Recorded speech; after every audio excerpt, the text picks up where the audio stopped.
Good afternoon, everybody, and welcome to the Day 2 Canvas Networking Lunch. I hope everyone's had a great morning at Day 2 of the annual conference and that you had a productive afternoon yesterday. Thank you for joining us again. For those that didn't join us on yesterday's session, we'll do some brief introductions and then we'll get into the meat of our conversation today. So my name's Sam Wilson. I'm a senior account executive here at Instructure. I look after institutions of all different stripes, from further education colleges, vocational academies, to training providers, you name it, and we have conversations with them. I'm looking forward to leading the session with you today. But before we get into that, I'd like to hand over to my colleague, Marina. Hi, everyone. Welcome back. My name is Marina Vicente. I'm the regional director for the Spanish market. As Sam, we work together at Instructure. We work with different institutions as well as with corporations as well. And I'm really happy to have you again, guys. And for the new ones, welcome. And I will leave it to Sam again. Thank you, Marina. So just to cast everyone's minds back to yesterday, we run an activity in which we wanted all of you folks to share some of your experiences about the shift to online over the past 18 months. We focused yesterday more on some of the more challenging aspects of that shift. And we want to pivot today a little bit. We want to focus on the successes. We would like you to share with us some of the things that have been super successful over this 18 months of utilizing technology potentially more heavily than your institution might have done in the past. And that could be for the teaching staff, that could be for your students, that could be institutional, that could be wholly technologically led, it could be a change in delivery method, or it could be an institutional policy that's helped lubricate the gears of change at your institution.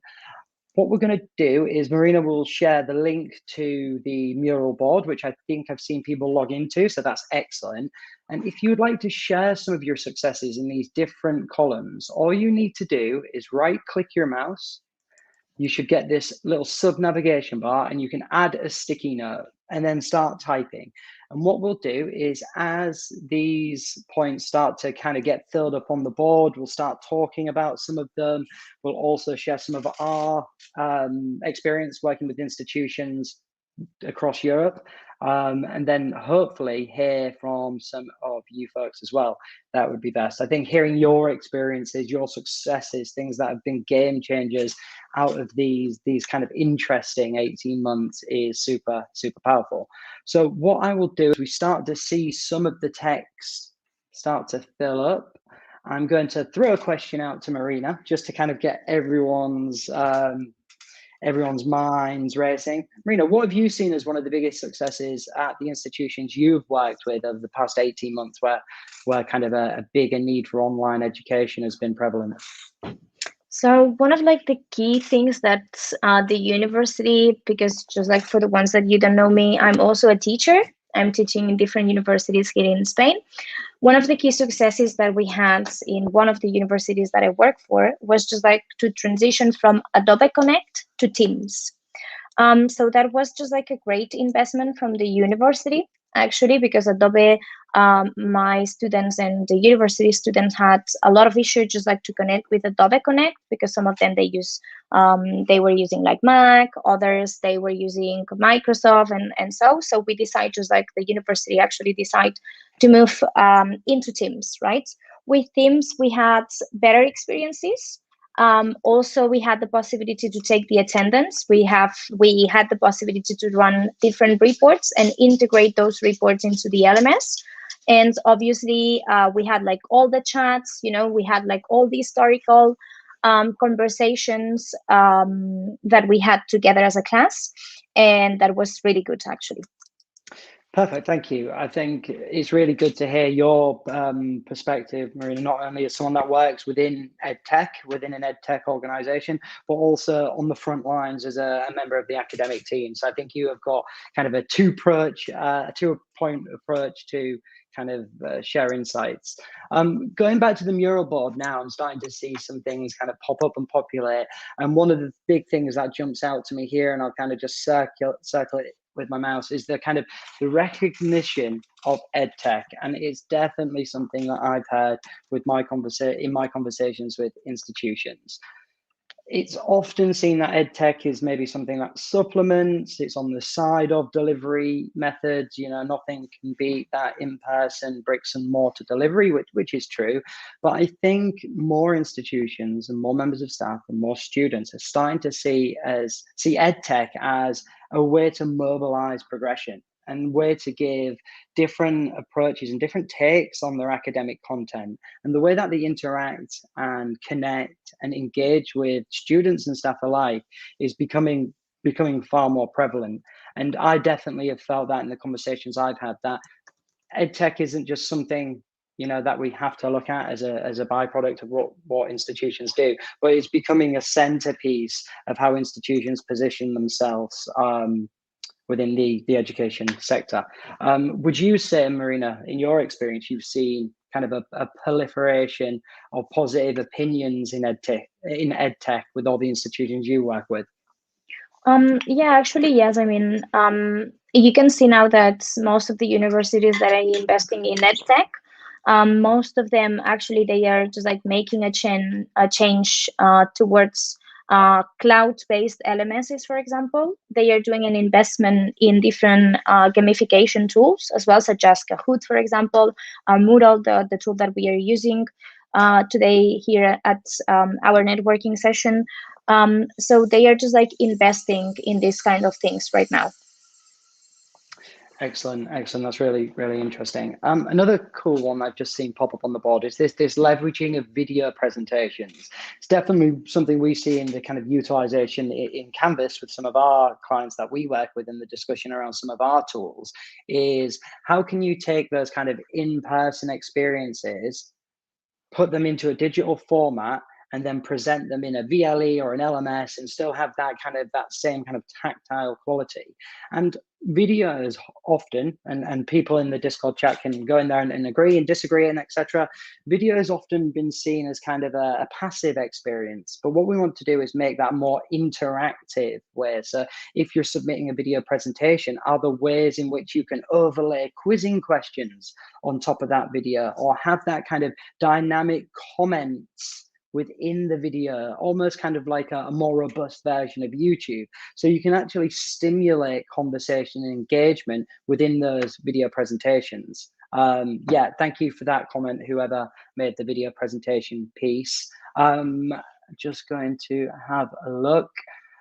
This one's an important one and often overlooked, but the kind of moving to a more technology-based approach for learning, the reduction of things like paper, which is going to be such an important consideration for a lot of people as we talk about a more carbon neutral education sector, just kind of cutting down on printing and posting and some of the kind of physical attributes. I know there's always going to be a need to have those within education, but if we can do things to kind of reduce those kind of heavy physical items, that's got to be a positive move forward. So thank you for that submission. I think this one is a good one, and this one's a broad one, and it can take many forms, but the thinking outside of the box. So sometimes when we're thrown into a challenging situation, or the environment in which we work in gets a little bit more different and complex, we sometimes have to challenge our preconceived notions of how we create content, use technology, even interact with our colleagues in the corporate sector.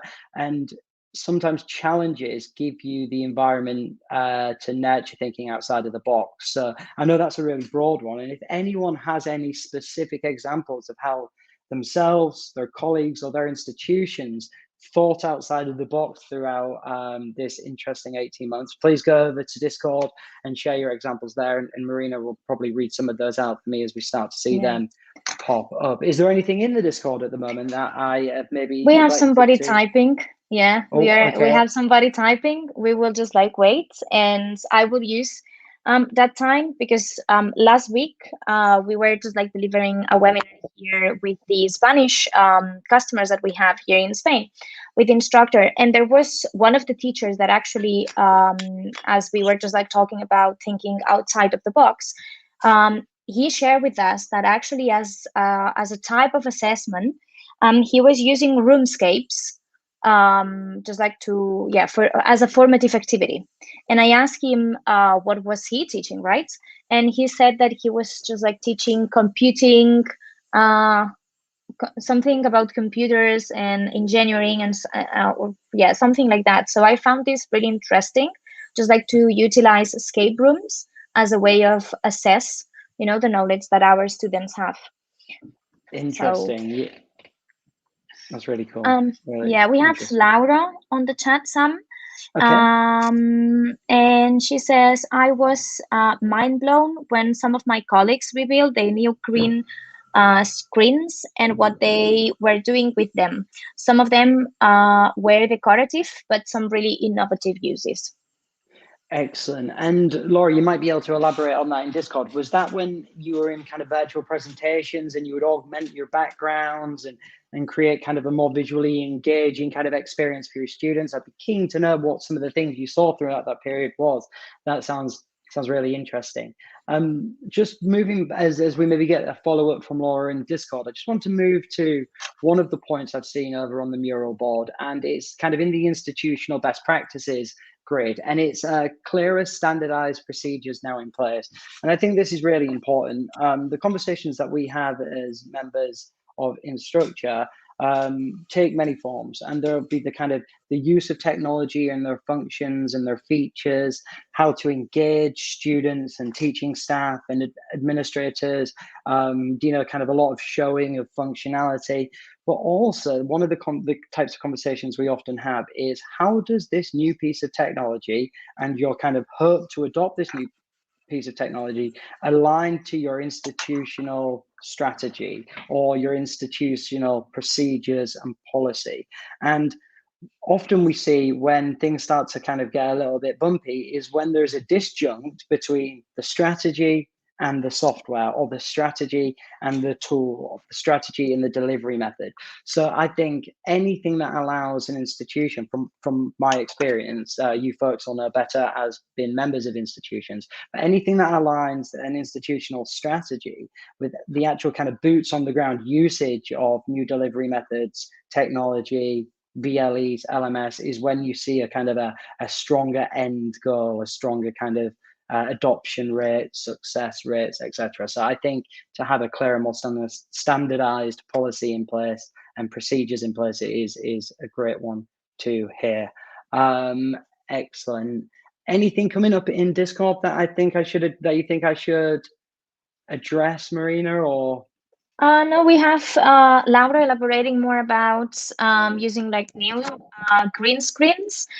She said actually that they were using them as a virtual background, as you mentioned, Sam, for their slides so they could move around, stimulating a lecture-based experience, for example. It allowed them to be more animated rather than talking heads.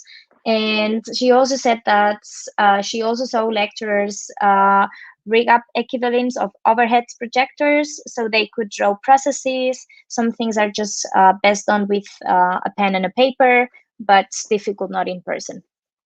Cool. Well, thank you for reading that out, Marina, and thank you for Laura for that elaboration. That's really cool. I think there's some important factors to address that are appearing on the mural board, and arguably, actually not even arguably, just the most important thing that's been successful is the kind of collectively ensuring that the health of our students, of your teaching staff, of your institutions has been a high priority. So kind of the comments around, the gratefulness that everyone who could be is been in a good position, and maybe leveraging technology is allowed to provide a more safer environment throughout the pandemic is super important. I definitely don't want to neglect those comments. So thank you. Yeah, health and prosperity of the individuals associated with an institution is super important. So thank you for raising those really, really important points. Thank you. We've seen one, and I mean, it's music to our ears. I don't want to hang too long on it, but thank you for the comment about the transition from transition to Canvas from Blackboard. We really do try and make sure that every institution that's using our technology sees the power of using our technology. So thank you for that comment.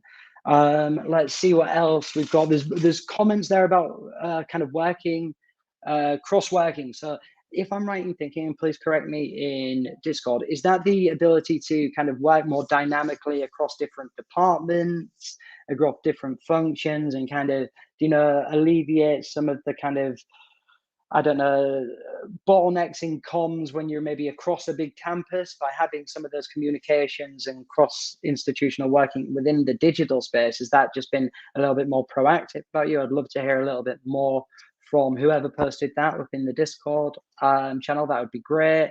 More involved in. Okay, so this is an important one. And it's in the student column in the highlights, and whomever posted this one said that one of the successes is having students more involved in the planning and structure maybe of their courses. And students are a super important stakeholder within any institution, and maybe having their involvement in how the digital structure of a course is presented, maybe considering things like if modules or units are broken up into more bite-sized pieces. When we're creating online lectures and online videos, are they kind of time capped for easier digestion?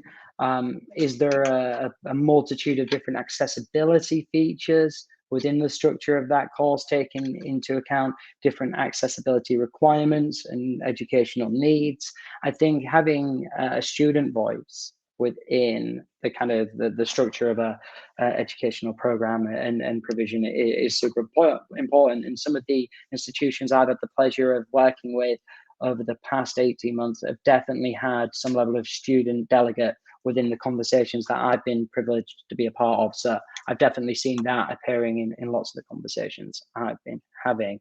We're coming towards the end of our session now. Maybe got time for a few more. Is there anything else in Discord that I should maybe touch upon, Marina, before we start kind of picking up on the last couple of elements in the mural board and then kind of wrapping up?